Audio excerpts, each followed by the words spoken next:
Logo após o período de Josué, da liderança de Josué, quando Josué morre, aparece e acontece em Israel um período chamado de período dos juízes.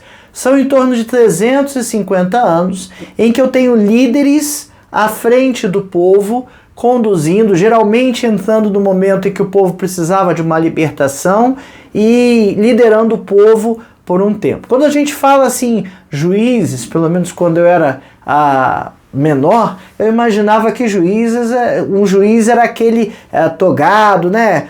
Vem aquela imagem do juiz de toga que se assenta no tribunal e julga o povo. Não é esse o sentido de juízes aqui. Esses juízes até resolviam algumas questões do povo, mas eram lideranças, e sobretudo lideranças militares, que iam e libertavam o povo de algumas intercorrências, de algumas escravidões e alguns problemas que aconteciam.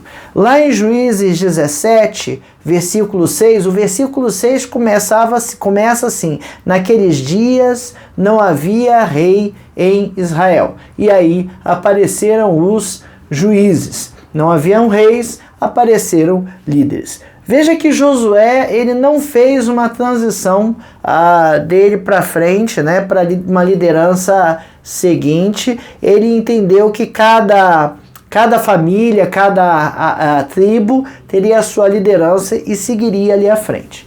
Ao todo, foram em torno de 12 juízes que apareceram nesse período: Otniel, Eude, Sangar, Débora e Baraque, que a gente conta como um só, trabalharam juntos, Gideão, Tola, Jair, Jefté, Ibzan, Elon, Abdon e Sansão, né? Aparece também rapidamente ali um governante de nome Abimeleque, né?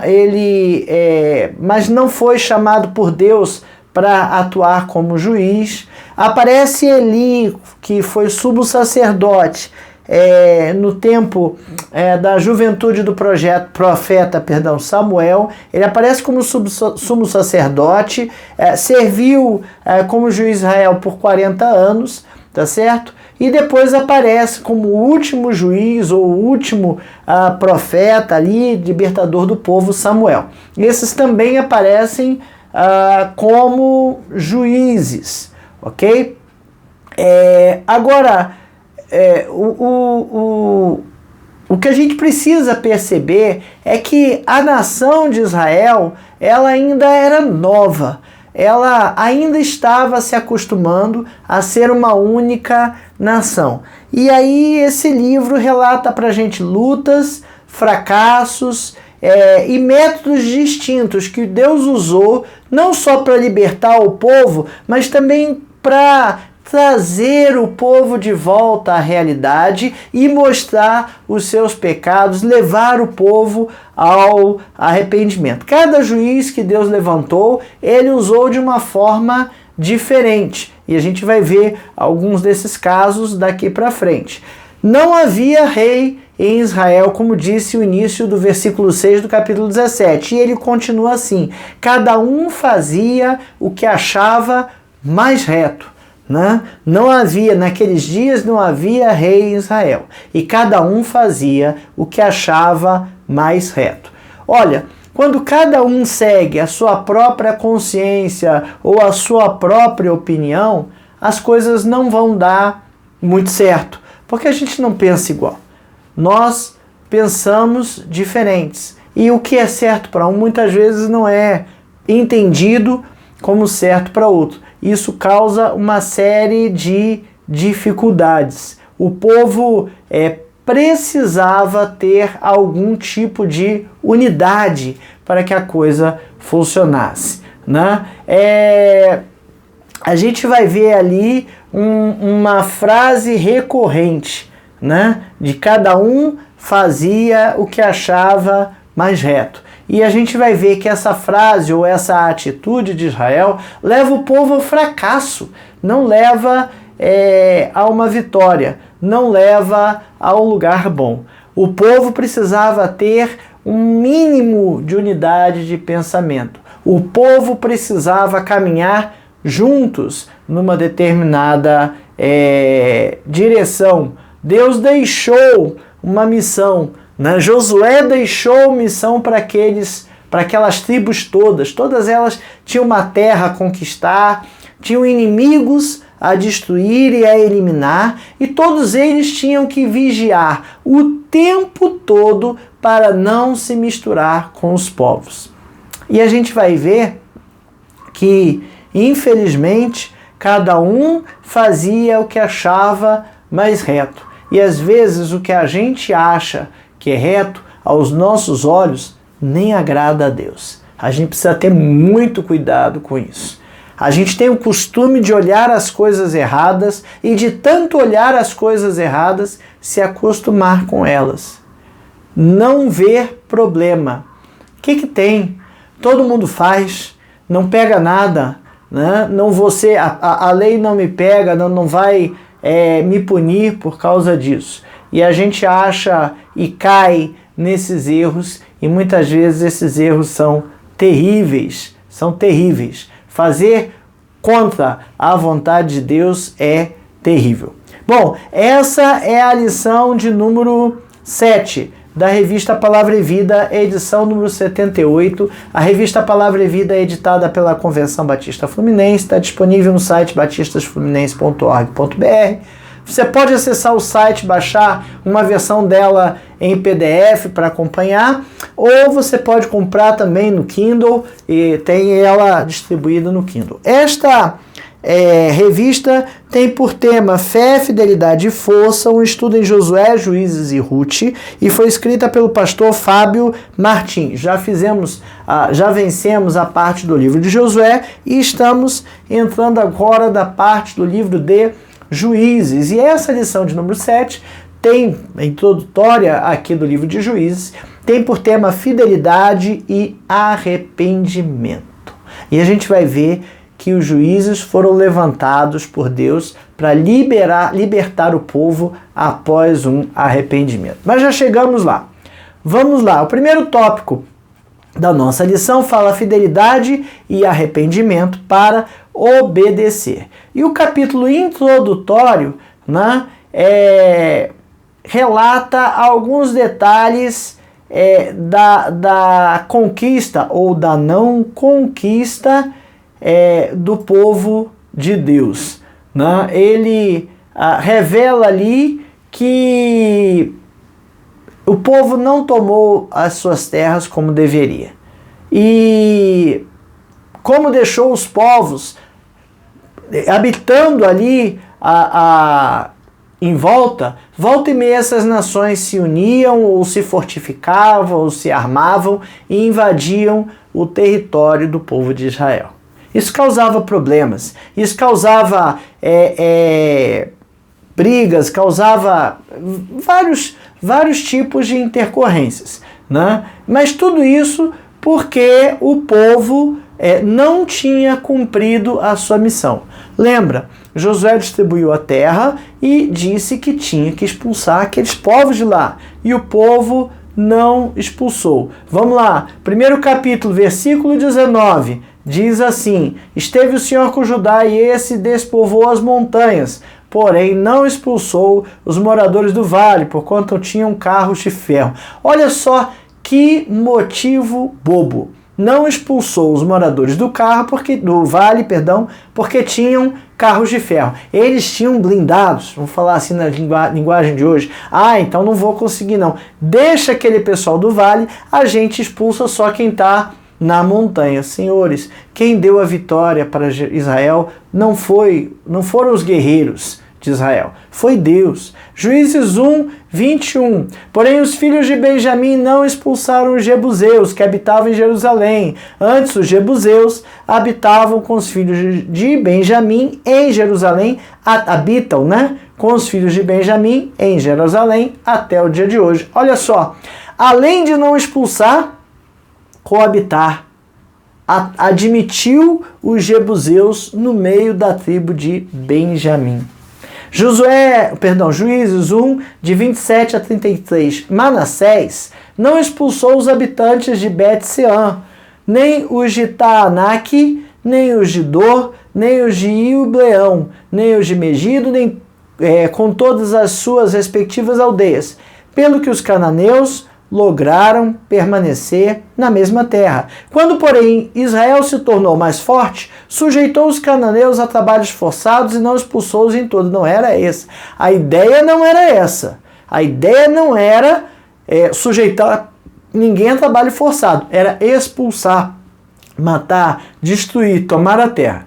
Efraim não expulsou os cananeus, habitantes de Gezer. Antes, continuaram com ele em Gezer. Zebulon não expulsou os habitantes de Quitron, nem os de Naalol, porém os cananeus continuaram com ele, sujeitos a trabalhos forçados. Azer não expulsou os habitantes de Aco, nem os de Sidom, nem os de Alabe, e os de Axibe, os de Elba, os de Afeca e os de Reobe. Porém, os azeritas continuaram no meio dos cananeus, que habitavam na terra, porquanto os não expulsaram. Naftali não expulsou os habitantes de Bet-Semes, nem os de Bet-Anat, mas continuou no meio dos cananeus que habitavam na terra. Porém, os de Bet-Anat e Bet-Semes lhe foram sujeitos a trabalho forçados. Olha que coisa terrível. A ideia não era sujeitar ninguém a trabalho forçado, não era fazer aliança, não era nada disso. Era expulsar. A coisa começou bem. Juízes 1, os 2 primeiros versículos começam assim: depois da morte de Josué, os filhos de Israel consultaram o Senhor, dizendo, olha que 10, consultaram o Senhor dizendo, quem dentre nós primeiro subirá aos cananeus para pelejar contra eles? Respondeu o Senhor, Judá subirá, eis que nas suas mãos entregarei a terra. Aí logo depois a gente começa a ver ali, a partir do versículo 19, 21, 27 a 33, que as tribos não fizeram o que tinham que fazer, não cumpriram aquilo que Deus mandou. E aí, o que aconteceu? O que deu? Deu ruim. As coisas começaram a acontecer da maneira que não era previsto, né? Porque a desobediência, a acomodação levou eles a não ter zelo, não zelaram por aquilo que Deus mandou fazer.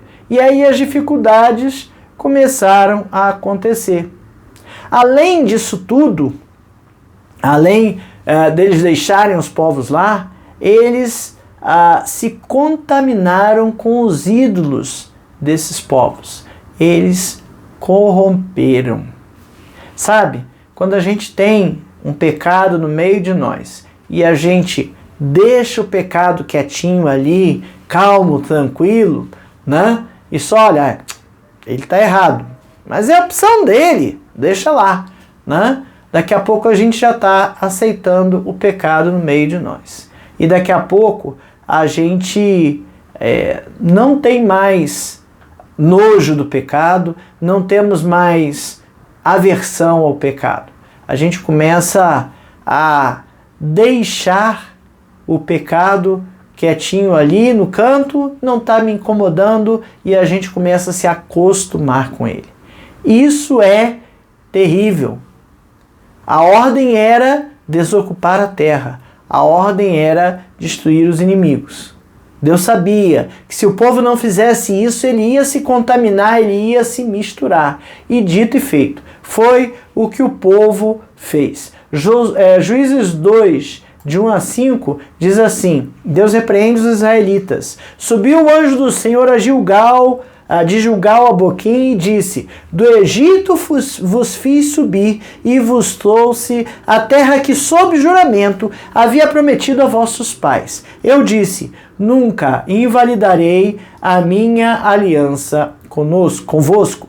Vós, porém, não fareis aliança com os moradores dessa terra, antes derribareis os seus altares. Contudo, não obedecestes a minha voz. Que é isto que fizeste?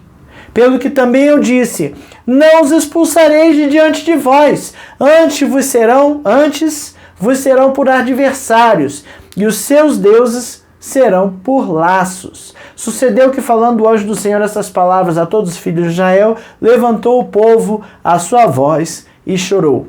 Daí chamarem esse lugar Boquim, e sacrificaram ali ao Senhor.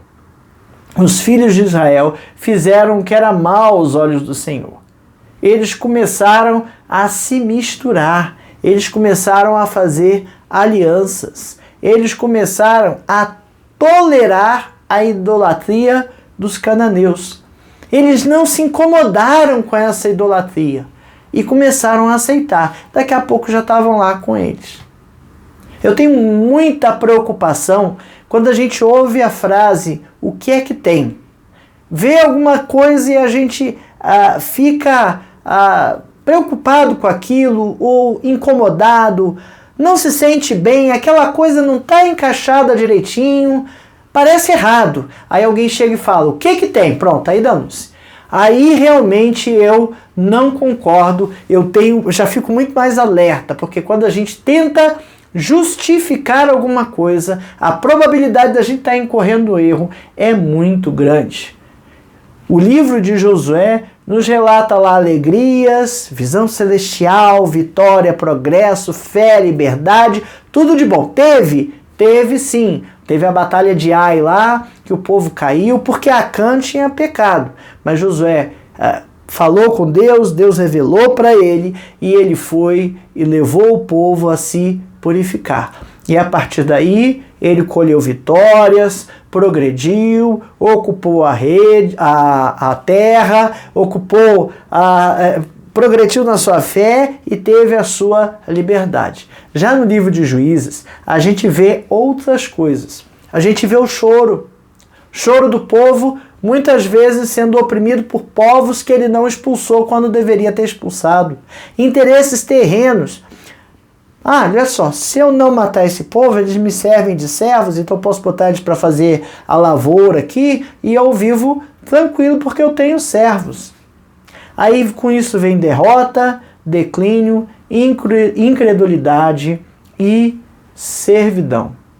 Veja, Deus entregou esse povo à sua própria vontade. Vocês não quiseram obedecer? Não queriam fazer o que eu quis, que eu falei, que era para expulsar todo mundo lá? Então, tá bom, o julgamento é esse aí. O povo ali ofereceu um sacrifício a Deus, né? Mas será que esse arrependimento era sincero? Às vezes a gente se assusta com os resultados das coisas que acontecem e se arrepende. Mas será que esse arrependimento é um arrependimento sincero? Um arrependimento emocional? Ou é só o temor ou o medo da consequência que vai acontecer? Por diversas vezes, né? Israel teve muito próximo de ser exterminado por Deus. E Deus o livrou de forma sensacional, de forma milagrosa, né?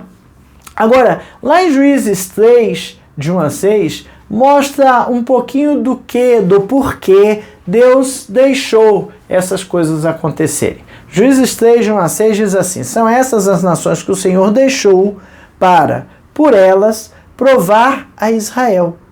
Isto é, provar quantos de Israel não sabiam de todas as guerras de Canaã. Isso tão somente para que as gerações dos filhos de Israel dela soubessem, para lhes ensinar a guerra. Pelo menos as gerações que dantes não sabiam disso. 5 príncipes dos filisteus e todos os cananeus e sidônios, os heveus que habitavam as montanhas do Líbano, desde o monte Baal-Hermon até a entrada de Amate. Estes ficaram, para por eles o Senhor pôr Israel à prova, para saber se dariam ouvidos aos seus mandamentos, que havia ordenado aos seus pais por intermédio de Moisés. Habitando, pois, os filhos de Israel no meio dos cananeus, dos heteus, dos amorreus, dos ferezeus, heveus e jebuseus, tomaram suas filhas para si por mulheres, e deram suas próprias aos filhos deles, e rendiam cultos a seus deuses. Deus deixou aquele povo ali, aqueles povos ali, para provar a fé, para verificar o que o povo de Israel faria. Infelizmente, o povo foi muitas vezes reprovado. Consequência da falta de fé, quando a gente vê ali que eles tomaram a parte do monte, mas não do vale, porque eles tinham carros de ferro, esqueceram o que os 10 espias passaram lá no deserto, esqueceram a fé de Josué e de Caleb, esqueceram tudo, parece que não aprenderam nada, né? E assim somos nós nos dias de hoje. Muitas vezes a gente começa bem, sabe? Faz as coisas do jeito que Deus quer, vai na fé, e lá pelas tantas a gente parece que deixa de acreditar em Deus, ou começa a duvidar e começa a procurar os nossos próprios meios para atingir aquele objetivo. Não aguarda a provisão de Deus, não aguarda a resposta de Deus, e muitas vezes a gente quer arranjar atalhos para fazer aquilo que a gente acha que é o que Deus quer, né? E quebramos a cara. E a verdade é essa, quebramos a cara. Porque muitas vezes a gente acaba fazendo alianças com o inimigo ao invés de aguardar a Deus. Não podemos. Não podemos deixar que essas coisas aconteçam. Precisamos aguardar na providência de Deus. Quando eu falo de fazer aliança com os inimigos, veja, realmente às vezes a gente precisa falar alguma coisa com alguém, conversar um assunto, buscar um caminho para resolver um problema. Mas conversar é uma coisa. Quando a coisa começa a ir por um caminho tortuoso, ou tende ou aparece o caminho tortuoso, temos que parar, não podemos deixar seguir nessa direção. Temos que ser sal da terra e luz do mundo, e não podemos errar nesses aspectos, ok? Nosso segundo tópico fala de fidelidade e arrependimento para romper ciclos nocivos. Veja, já no tempo dos juízes, aparece um ciclo vicioso, um ciclo nocivo do povo de Israel, ok? Juízes 2, de 11 a 19, relata bem esse ciclo. Então fizeram os filhos de Israel o que era mal perante o Senhor por servir os Baalins, ok? Deixaram o Senhor, Deus de seus pais, que os tirara da terra do Egito, e foram-se após outros deuses, dentre os deuses das gentes que haviam ao redor deles, e os adoraram e provocaram a ira do Senhor, porquanto deixaram o Senhor e serviram a Baal e Astarote. Pelo que a ira do Senhor se acendeu contra Israel e os deu na mão dos espoliadores, que os pilharam, e os entregou na mão dos seus inimigos ao redor, e não mais puderam resistir a eles. Por onde quer que saíam, a mão do Senhor era contra eles para o mal, como o Senhor lhes dissera e jurara, e estavam em grande aperto. Suscitou o Senhor juízes, que os livraram da mão dos que os pilharam. Contudo, não obedeceram aos seus juízes. Antes se prostituíram após outros deuses e os adoraram. Depressa se desviaram do caminho por onde andaram seus pais na obediência dos mandamentos do Senhor, e não fizeram como eles. Quando o Senhor lhes suscitava juízes, o Senhor era com o juiz e os livrava da mão dos seus inimigos todos os dias daquele juiz, porquanto o Senhor se compadecia deles ante os seus gemidos, por causa dos que os apertavam e oprimiam. Sucedia, porém, que falecendo o juiz, reincidiam e se tornavam piores do que seus pais, seguindo após outros deuses, servindo-os, adorando-os eles, nada deixavam das suas obras, nem da obstinação dos seus corações. Veja aqui o ciclo vicioso que aparece na história de Israel. A apostasia, sempre esse ciclo começava com uma apostasia, Israel se misturava, começava a adorar outros deuses, fazia aliança com os outros povos e esquecia do Senhor. Quando Israel fazia isso, virava as costas para o Senhor, o Senhor vinha com um castigo, que é a segunda fase, a segunda parte desse ciclo. O castigo entregava na mão dos seus adversários, versículos 14 e 15. Então, Israel deixava Deus, começava a adorar outros deuses, versículo 11 a 13, apostasia. Aí, castigo do Senhor, Deus simplesmente entregava na mão dos seus inimigos. Ok? Arrependimento, versículo 16. No meio da dificuldade e da angústia, aí Israel lembrava de Deus. Qualquer semelhança não é mera coincidência. Nós nos lembramos de Deus quando estamos com problemas. E muitas vezes Deus permite os problemas em nossas vidas porque temos desobedecido, porque temos virado as costas para Ele, e esses problemas vêm nos alertar da vontade de Deus. E no meio desses problemas, nós nos arrependemos. Foi o versículo 16.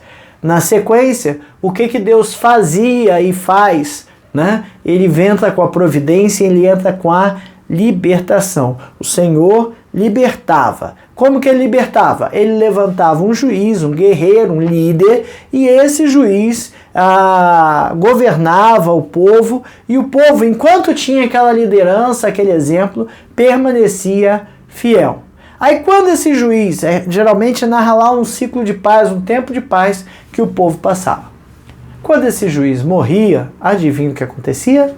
O povo apostatava de novo, errava de novo, se misturava de novo. O povo precisa de lideranças, irmãos. O povo precisa de uma liderança que esteja à frente dizendo o que é certo e dizendo o que é errado. A liderança não pode ser omissa, ela tem que dizer o que é errado, ela tem que fazer o que é certo, arrastar o povo pelo exemplo, e ela precisa dizer o que é errado, para que o povo não caia nesse erro. Enquanto o povo tinha o juiz à frente, o povo permanecia em paz. Quando o juiz falecia, morria, o povo caía de novo no mesmo erro, né? Esse ciclo aparece com algumas variações e tem 6 vezes que ele aparece bem claro aqui, em 6 ocasiões. O primeiro, a primeira apostasia, né, foi seguida por um castigo imposto pelos mesopotâmios. A Mesopotâmia é aquela terra, Mesopotâmia, né, entre rios, é aquela terra que fica entre o rio Tigre e Eufrates, uma parte ali também conhecida como Babilônia, em outro lugar da história vem com o nome de Assíria, tá certo? Aquele povo lá impôs ao povo de Israel, né, um castigo. Deus castigou o povo de Israel através desse povo, e aí Deus levantou um libertador chamado Otiniel. Esse Otiniel libertou o povo, e o povo viveu 40 anos em paz. Aí no segundo ciclo vicioso que isso aparece, o povo é castigado por Deus através dos Moabitas e Amonitas e outros povos. Deus vai e levanta um outro libertador chamado Eude. Eude liberta o povo, e o povo fica 80 anos em paz. No terceiro ciclo de apostasia, o castigo vem através de cananeus, ou seja, de povos que habitavam ali Canaã, ok? E aí, após o arrependimento, Deus levanta Débora e Baraque, e esses dois juízes lideram a libertação. Não há, nesse ciclo, uma menção de quanto tempo teria ficado em paz, ok? No quarto ciclo de apostasia, Deus usa os midianitas para castigar o povo. E aí, o libertador que é levantado é Gideão. Gideão foi levantado por Deus para libertar o povo, e o povo ficou 40 anos em paz. No quinto ciclo, de novo, o povo erra de novo, apostasia de novo. Isso é um ciclo, 350 anos acontecendo a mesma coisa, e o povo não aprende. o povo não aprende. Parece muito burro, né? Mas o povo não aprende. Aí vem os filisteus. Os filisteus, já comentei isso aqui algumas vezes. A gente ouve falar hoje da faixa de Gaza, aquele povo lá. Né? O do Golias, né? Era um filisteu. O filisteu vem e castiga, os filisteus vêm e castigam o povo, Deus castiga o povo através dos filisteus, falando assim, e Jefté é o líder que é levantado, também não há um tempo expresso de paz em que o povo ficou, e no sexto ciclo, o último que é descrito aqui no livro de Juízes, é a apostasia mais evidente, e mais uma vez os filisteus vêm e são usados por Deus para castigar o povo, né? E o arrependimento não é mencionado explicitamente, mas Deus usa Sansão para libertar o povo. Esses 6 juízes que eu citei, vamos lá, de trás para frente: Sansão, Jefté, Gideão, Débora e Baraque, que a gente conta como só, Eude e Otiniel, a gente chama como juízes maiores. Há uma expressão mais detalhada desses juízes e do que eles fizeram. Há 6 juízes menores, são citados assim, en passant, rapidamente no livro de Juízes. O primeiro dele está em Sangar, Juízes 3, 31, né? Depois dele foi Sangar, filho de Anate, que feriu 600 homens dos filisteus com uma aguilhada de bois. E também ele libertou Israel, a única referência. Juízes 10, 1 e 2 fala de Tola, outro juiz. Depois de Abimeleque se levantou para livrar Israel, Tola, filho de Puá, filho de Dodô, homem de Sacar, e habitava em Samir, na região montanhosa de Efraim. Julgou Israel 23 anos e morreu e foi sepultado em Samir. Também é a referência que a gente tem dele. Juízes 10, versículo 3 e 5. Aí vem o terceiro juiz menor, por assim dizer, que é Jair. Depois dele se levantou Jair, gileadita, e julgou Israel 22 anos. Tinha este 30 filhos, que cavalgavam 30 jumentos, e tinha 30 cidades, que chamavam de Avote Jair, até o dia de hoje, as quais estão na terra de Gileade. Morreu Jair e foi sepultado em Camon. Veja que Tola, né, e Jair estão na sequência do capítulo 10. Parece que foi um depois do outro, se a cronologia estiver correta. No capítulo 12, versículos de 8 a 10, aparece Ibzan, o quarto desse juiz menor. Depois dele julgou Israel Ibzan em Belém. Tinha este 30 filhos e 30 filhas. A estas casou fora, e de fora trouxe 30 mulheres para seus filhos. Julgou Israel 7 anos. Então faleceu Ibzan e foi sepultado em Belém. Juízes 12, aí 11 e 12 vem falando de Elon. Depois dele veio Elon, o Zebulonita, que julgou Israel 10 anos. Faleceu Elon, o Zebulonita, e foi sepultado em Aijalon, a terra de Zebulon. Juízes 12, 13, 14 e 15 vem falar de Abdon. Depois dele julgou Israel Abdon, filho de Iléu, o Piratonita. Tinha este 40 filhos e 30 netos, que cavalgavam 70 jumentos. Julgou Israel 8 anos. Então faleceu Abdon, filho de Iléu, e o Piratonita, e foi sepultada em Piratom, na terra de Efraim, na região montanhosa dos Amalequitas. Então, esses são 6 juízes que a gente chama de menores.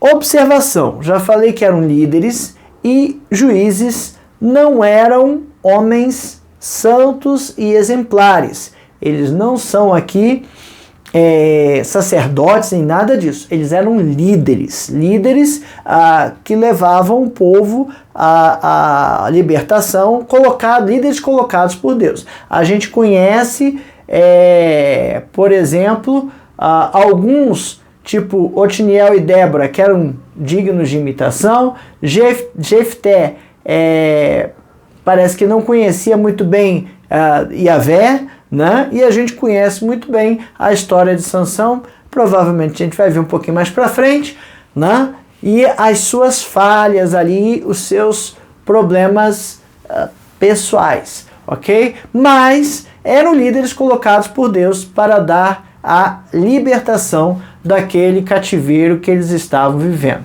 Duas lições importantes. Ciclos nocivos.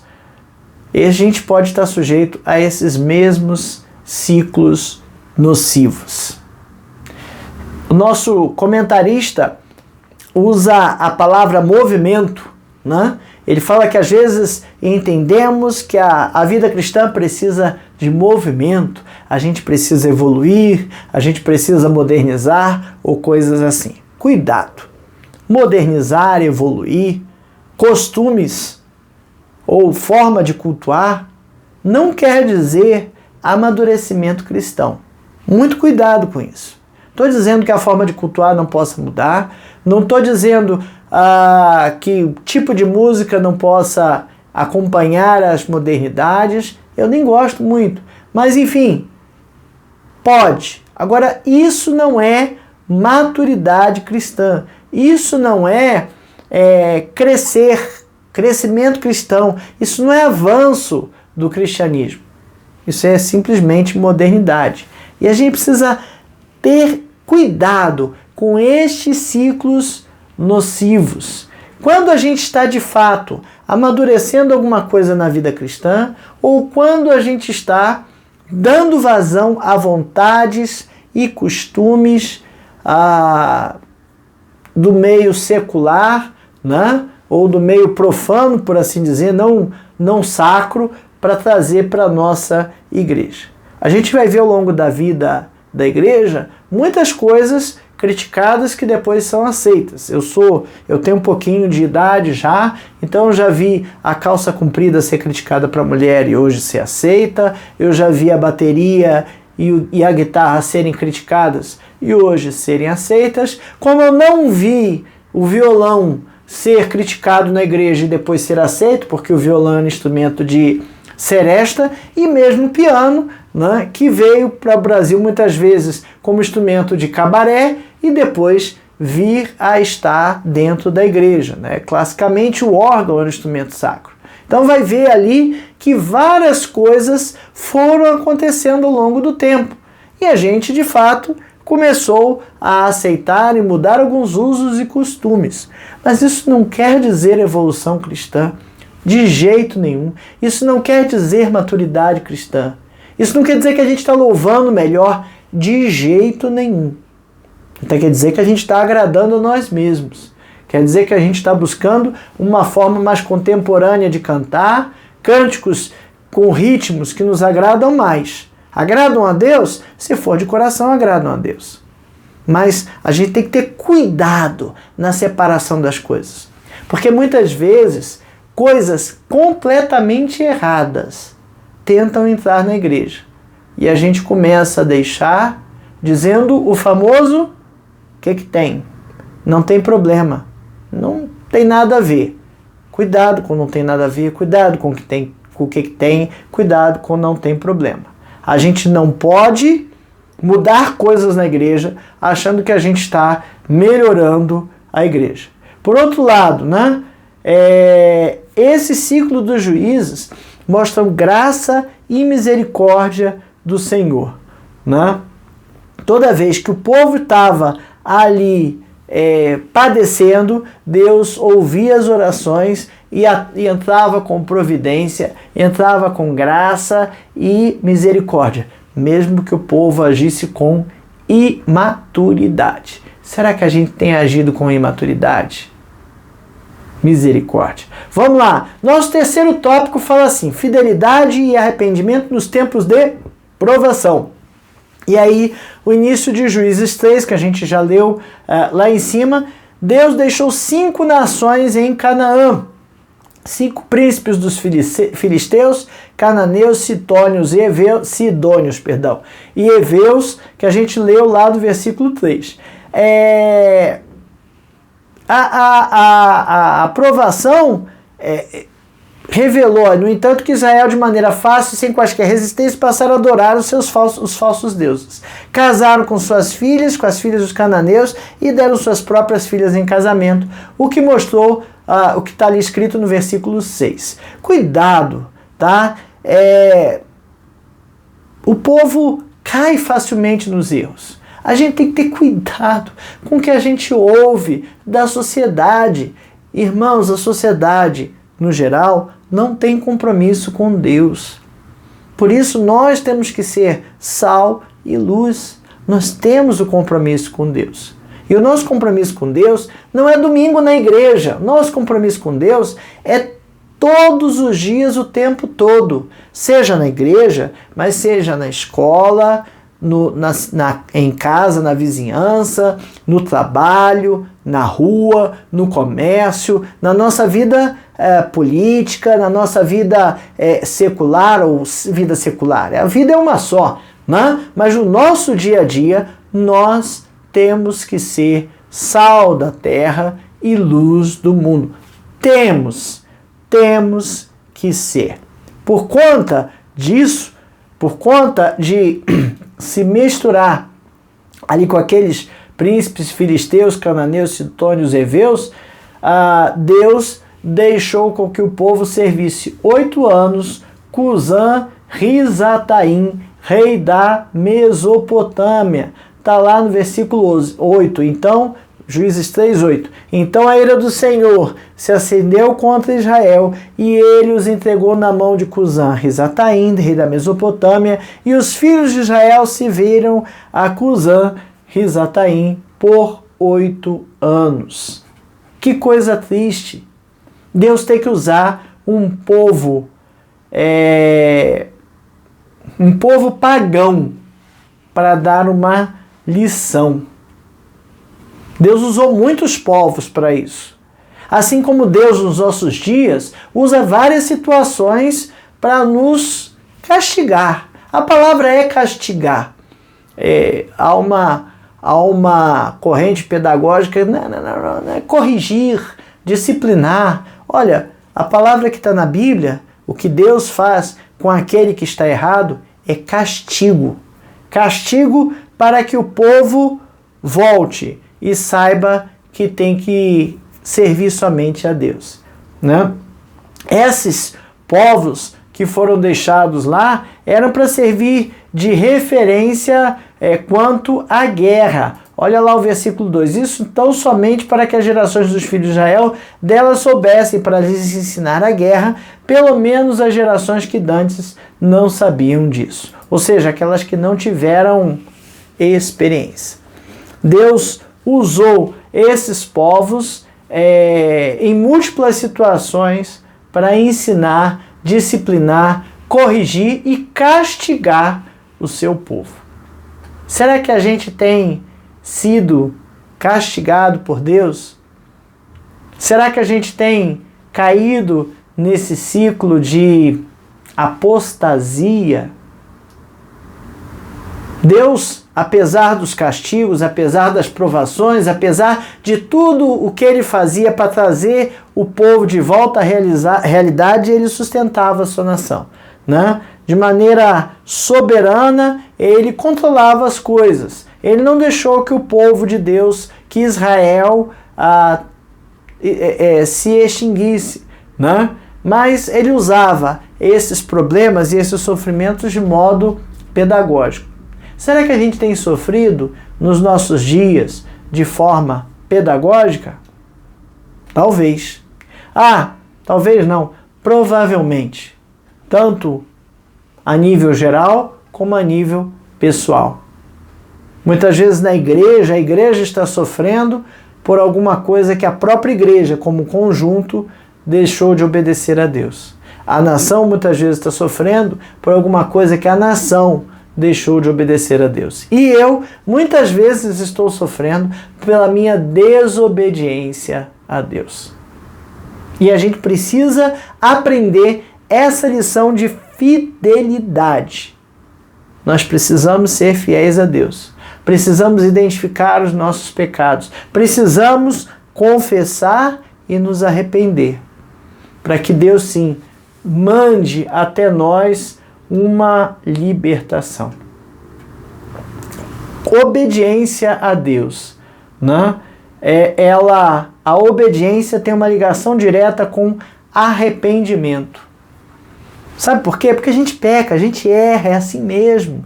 Não era para ser. Fomos criados de forma perfeita, a imagem e semelhança de Deus. Mas o pecado nos trouxe esse lado errático, esse lado mal, esse lado que nos faz cair. Então tá tudo bem? Não tá tudo bem. A gente tem que lutar contra isso. O tempo todo a gente tem que lutar contra isso. O tempo todo a gente precisa estar vigilante para não cair em pecado. E se cair, nós precisamos nos arrepender, precisamos confessar a Deus os nossos pecados. Interessante que o nosso comentarista traz aqui. O arrependimento não salva nenhum pecador. Mas nenhum pecador é salvo sem que ele se arrependa. O arrependimento não é condição suficiente para a salvação, porque a salvação vem por Cristo, pelo sacrifício de Cristo na cruz. No entanto, nós precisamos nos arrepender de nossos pecados, confessar a Deus e pedir perdão. Porque nesse momento, nessa situação assim, nós temos sim um advogado, que é Cristo, que morreu por nós na cruz. Israel sucumbiu várias vezes porque não creu, porque não teve arrependimento genuíno.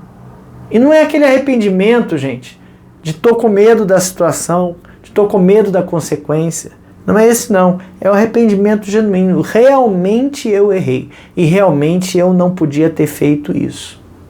Mas mesmo assim, o Senhor não se esqueceu deles. O Senhor sempre estava atento para que Ele libertasse seu povo, né? E assim a gente precisa estar com sinceridade de coração. Atentos, vigilantes com as coisas do nosso dia a dia. O mundo é sagaz, o mundo é esperto. O inimigo é sagaz, o inimigo é esperto. Ele disfarça as coisas erradas em coisas bonitas, em coisas agradáveis, coisas que nossa carne deseja e quer. Mas cuidado para não cair nessas tentações. Para pensar e agir. Será que eu tenho tido a mesma vitalidade na minha vida cristã hoje de quando eu comecei? Ou será que a minha vida cristã vai caindo num ciclo de mesmice, num ciclo de costumes, no ciclo de rituais? Cuidado quando você vai à igreja porque tem que ir. Não estou dizendo para não ir. Mas a motivação para ir à igreja não é porque eu tenho que ir. A motivação para a igreja é louvar a Deus. Quando a gente começa a cair em um ciclo de costumes, um ciclo de rotinas, um ciclo de prática, de coisas que eu tenho que fazer, de rituais, né? Eu estou deixando o meu verdadeiro culto a Deus. Enfraquece e a gente acaba caindo. E aí vem um ciclo nocivo. Será que a gente tem caído nesse ciclo vicioso, nesse ciclo nocivo de apostasia e aí cair no castigo de Deus, para depois a gente se arrepender, para depois Deus nos libertar? Somos inteligentes e espertos, nós não precisamos cair nisso, mas para não cair, temos que estar atentos. Esses ciclos nocivos atrasam o nosso crescimento espiritual, não são bons para nós de jeito nenhum. Terceiro tópico, será que eu tenho negociado com os meus inimigos? Os inimigos de Deus, os meus inimigos estão ao redor.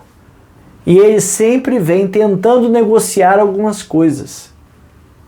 Quando você fala não, porque não pode, não agrada a Deus, o que tem? Não, por quê? Ninguém vai ver, qual o problema? E aí vem aquela tentativa de negociar.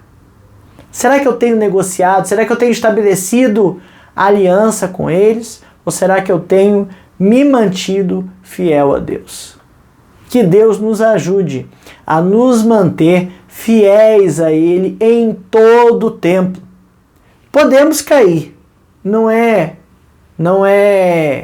raro que isso aconteça, nem impossível que isso aconteça. Mas se acontecer, nós precisamos estar atentos para voltar rapidamente e pedir perdão a Deus. Que Deus nos ajude.